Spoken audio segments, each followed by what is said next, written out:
Hello guys, so welcome back to my channel That Confident Woman. I just hope that all of you are doing very well and आप सब लोग बहुत खुश हो।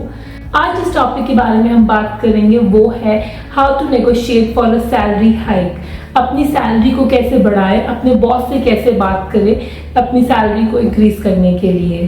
तो अक्सर आप देखते होंगे कि कुछ एम्प्लॉयज जो है उनको 20% 30% हाइक मिल जाता है और कुछ एम्प्लॉयज जो होते हैं उनको 4 to 5% हाइक ही मिलता है और हम मन में सोचते हैं कि वो उससे तो कुछ काम नहीं किया फिर भी उसको इतना अच्छा हाइक मिल गया, या जिससे ज्यादा काम किया उसको इतना अच्छा हाइक नहीं मिला। ये सब क्या देखना पड़ रहा है? अच्छा है मैं अंधा हूँ। तो मैं कुछ ऐसे टिप्स एंड ट्रिक्स आपसे शेयर करूंगी जिससे आप भी एक अच्छी सैलरी हाइक के लिए नेगोशिएट कर सकते हैं अपने बॉस से, अपने मैनेजर से। तो अगर आज की वीडियो का टॉपिक आपको पसंद आया हो तो please do hit the like button and also subscribe to my channel and click on the bell icon so that जब भी मैं कोई नई वीडियो अपलोड करूं आपको जल्दी से जल्दी नोटिफिकेशन मिल जाए। So now without wasting further time let's dive into the video.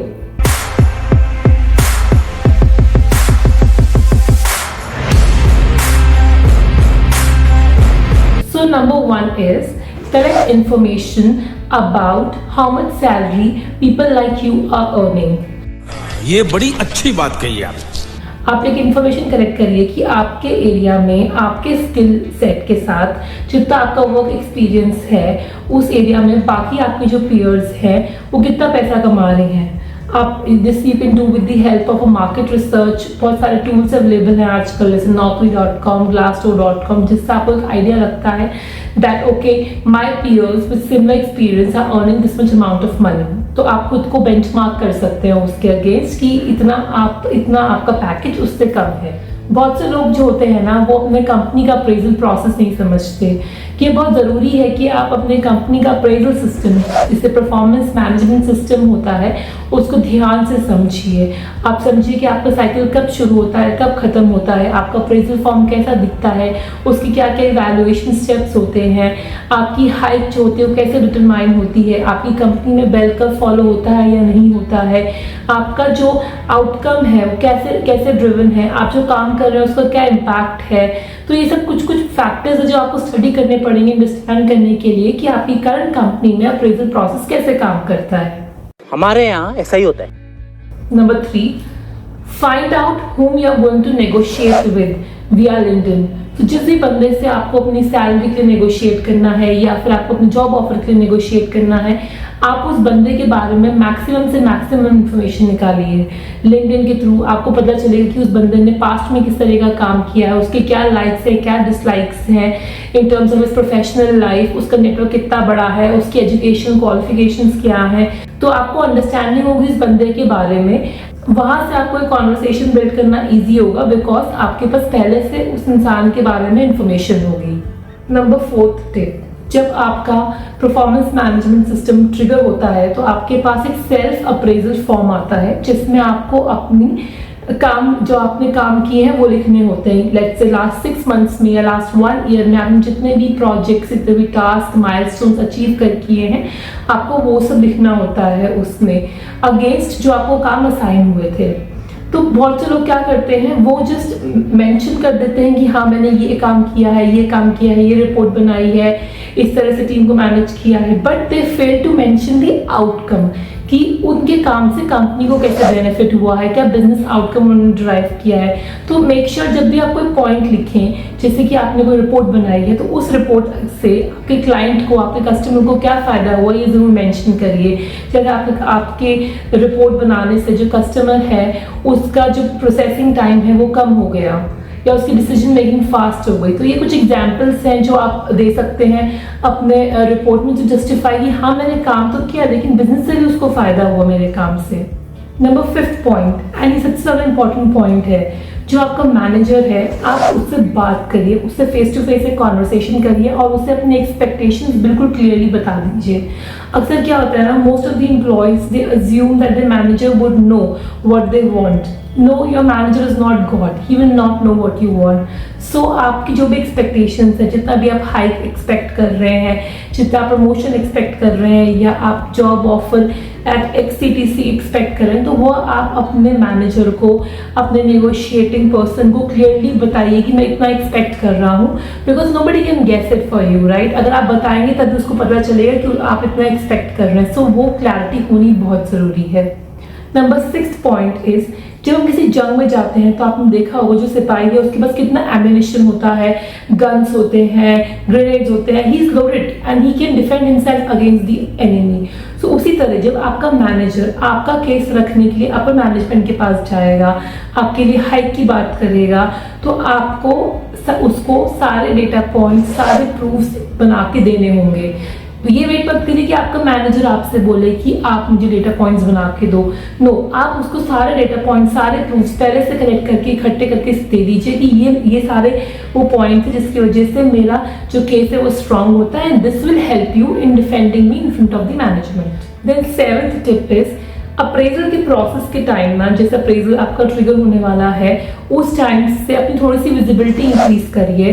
Talk to your seniors more, talk to your managers more, and make sure जो भी आपने लास्ट ईयर में काम किया है that is being highlighted to your seniors. Keep on repeating your achievements to your seniors. Don't be boastful about it, but आपको एक subtle way में अपने अचीवमेंट्स को बार बार उनको मेंशन करना पड़ेगा, so that it gets registered in their mind. And जब आप वो आपका अप्रेजल प्रोसेस टेक केयर कर रहे होंगे तो वो पॉइंट्स उनको रिकॉल हो जाएंगे. So visibility of your achievements play a very important role in you winning the negotiation. Now number 8th point, when you are negotiating for a salary hike, so make sure that you make notes of all the points that can go against you. Basically आपको क्या करना है कि आप वो सारे questions list down करिए जो सामने वाला आपसे पूछ सकता है, और लिस्ट डाउन करने के बाद उनके आंसर्स बनाइए. सो ऐसे क्या होगा ना, जब आप एक कॉन्वर्सेशन में जाएंगे तो आपको पहले से ही पता होगा कि सामने वाला बंदा मुझसे ये पूछेगा और इसका आंसर मेरे पास रेडी है. So you are well prepared, and when you are well prepared your chances of winning that negotiation increases. For example, अगर आपके पास कोई जॉब ऑफर है, या आपको इंक्रीमेंट चाहिए, आपको अपने बॉस से बात करनी है या हायरिंग मैनेजर से बात करनी है, आपको लेट्स से 100 मिल रहा है, you think that you should go for 120, so you make down the list of all the things that can go against you. दे में से कि आपका एक्सपीरियंस कम है, और दे में से यू आर नोटिस पीरियड, और दे में से कि that currently they are paying this much only for that role. तो इस सारे पॉइंट्स को नोट डाउन करिए और इनका फिर काउंटर आर्ग्यूमेंट बनाइए कि आपकी तरफ से इनका आर्ग्यूमेंट क्या है, why they should be ready to bury this point and consider your point. जब आप ऐसा करके अपना केस बना लेंगे ना, तो उससे आपका chances of winning the negotiation will increase. तो ऐसा करने से क्या होगा ना, that you might not be able to answer all the questions, but at least आपको एक मेंटल प्रिपरेशन रहेगी कि अगर मुझे इस तरह का क्वेश्चन आता है या सिमिलर क्वेश्चन आता है तो मुझे किस तरह से आंसर करना है, किस तरह से हैंडल करना है, और इससे आपका ओवरऑल कॉन्फिडेंस इंक्रीज होगा while negotiating for your salary. So thank you guys for watching video till this point. Now it's the time for the bonus tip. तो हम सब जो है आउटलुक यूज करते हैं. आप क्या करिए, आउटलुक में एक सेपरेट फोल्डर क्रिएट करिए और उस फोल्डर का नाम रखिए माय अचीवमेंट्स. जब भी आपके पास कोई ईमेल आए जिसमें आपका बॉस, आपका कस्टमर या कोई भी थर्ड पर्सन आपको अप्रिशिएट कर रहा है, या आपने कुछ अकम्प्लिश किया, आपको कोई अवार्ड मिला है, तो आप वो मेल उठा के सीधे उस माय अचीवमेंट्स के बॉक्स में डाल दीजिए. तो धीरे धीरे क्या होगा ना, over the course of time उस माय अचीवमेंट्स के बॉक्स में सारे अकम्प्लिशमेंट्स आपके इकट्ठे हो जाएंगे, and at the end of the year it will be easy for you to collate that information. This will show how much sincere you are towards your increment, and आपको भी वो अपना माय अचीवमेंट्स वाला folder देख के बार बार बहुत अच्छा feel होगा कि मैंने पूरे साल कितना अच्छा काम किया है. So my last point is to all the working women who feel shy, who feel little hesitant in asking for a hike, जिनको लगता है कि अगर बॉस मेरा अच्छा काम देखेगा तो वो मुझे अपना भी हाइक दे देगा. तो मेरी ऐसे फ्रेंड्स को मैं कहना चाहूँगी कि सामने वाले को नहीं पता कि आप क्या सोच रहे हो, जो आपके मन में है आप जाके अपने बॉस से, अपने मैनेजर से, अपने अपर मैनेजमेंट से ज़रूर कन्वे करिए, क्योंकि आप उस पैसे के लिए काम कर रहे हो, आप वो डिजर्व करते हो, तो आप उसको क्यों नहीं मांग सकते. जब तक आप ये सोचोगे कि सामने वाला मेरा काम देखेगा and he will honour my efforts, तो आपको नहीं पता कि सामने वाला क्या सोच रहा है। जब तक आप उसको अपना काम दिखाओगे नहीं, आप अपनी नीड्स मांगोगे नहीं, तब तक कोई आपको देगा नहीं। So you have to ask for yourself, you have to stand for yourself. Negotiation of salary is not difficult. It's just that we as humans think that we should not ask for something that we have done. We should be rewarded for it. But in real world, this doesn't work. We have to stand for ourselves. We have to ask from our bosses, from our peers कि हाँ हमको इतना salary hike चाहिए. And this is what we deserve. Ultimately, all of us, we are working for money. And trust me, अगर आपका negotiation का process अच्छा होता है, अगर आपका नेगोशिएशन के प्रोसेस में आप विनर होते हो, तो इससे अच्छी फीलिंग आपको कभी नहीं होगी, because you will know that मांगने से ही चीजें मिलती हैं।